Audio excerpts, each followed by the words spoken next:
మీ అందరికి.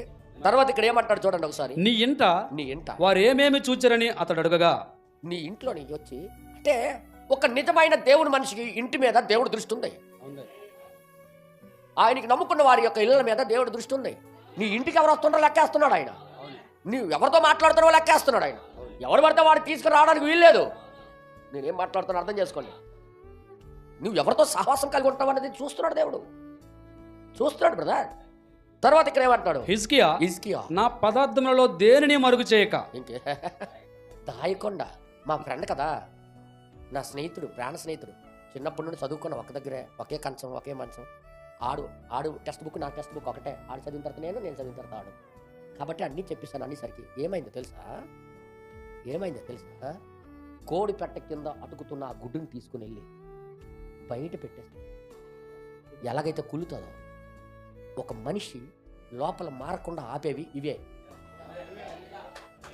ప్రాణము, ఆత్మ చేంజింగ్ రాకుండా, రూపాంతరపరచబడకుండా లోపల నూతనత్వం రానివ్వకుండా ఆపేవి ఈ బయట సహవాసమే. అందుకే పౌలు గారు ఏమంటారంటే, ముందు ఆ గుడ్డుని తీసుకెళ్ళి అసలైన ప్లేస్లో ఉంచు. మీ శరీరాల ముందు సమర్పించుకోండి.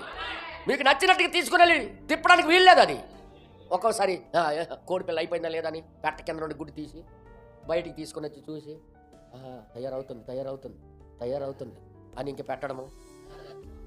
ఏమవుతుంది? నువ్వు ఒక వాతావరణానికి దానికి ఉంచాలా. ఒక వేడి కింద అది బయటికి వచ్చినంత వరకు, లోపల ప్రాణము ఆత్మ పూర్తిగా చేంజ్ అయినంత వరకు, వాక్యం అనే సహవాసం కింద, వాక్యం అనే వాతావరణం కింద, దేవుడు అనే వాతావరణం కింద దానికి ఉంచితే ఒకరోజు దాని యొక్క రూపం మారడం ప్రారంభమవుతుంది. అందుకే రూపాంతరపరచడం ఎంతో అవసరం. రూపాంతరపరచబడాలంటే దానికి వాతావరణం అవసరం. ఇప్పుడు ఏమైంది? ఇంకే మొత్తం చెప్పేసాను ఇలాగా అన్నాడు. అప్పుడు దేవుడు ఏమన్నాడు తెలుసా? అప్పుడు కిందకి రాయబడి చదివినట్లయితే, అంతటా యెషయా హిజ్కియాతో ఇట్లనెను. యెషయా అంటే దేవుడే అంటున్నాడు ఇప్పుడు హిజ్కియాతో. ఏమని? యెహోవా సెలవిచ్చిన మాట వినుము.